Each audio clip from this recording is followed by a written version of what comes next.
Well, Israel's close ally, the US, says it's sending additional military aid and deploying an aircraft carrier group in a show of support for Israel. Let's go live to John Hendren in Washington, D.C. John, so the US deploying this aircraft carrier strike group to the region, presumably all part of the unwavering support for Israel.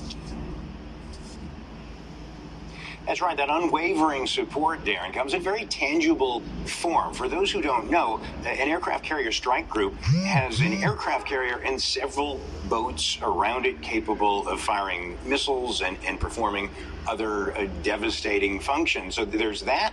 You've also got additional fighter jets that have been sent to the area.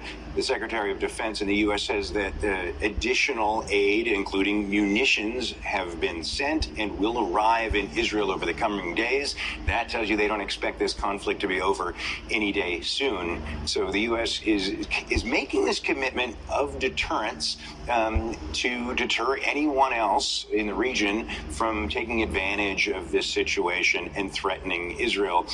They are investigating the possibility that Iran might have been involved. So far, Antony Blinken says they don't have evidence of that. But if that were the case, that would be one of those parties that all of this is designed to deter.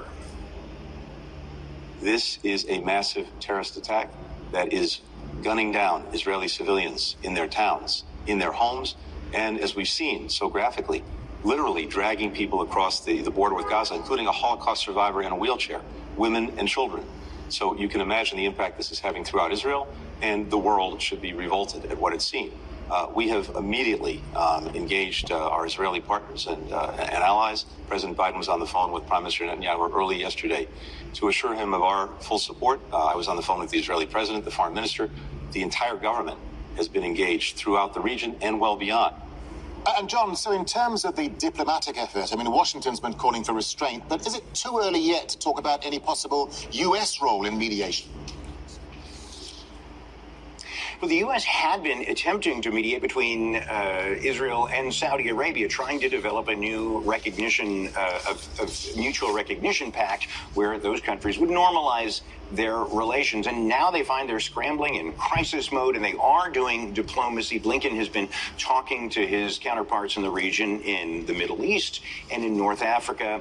And yes, indeed, part of that is an effort to try to de-escalate that conflict.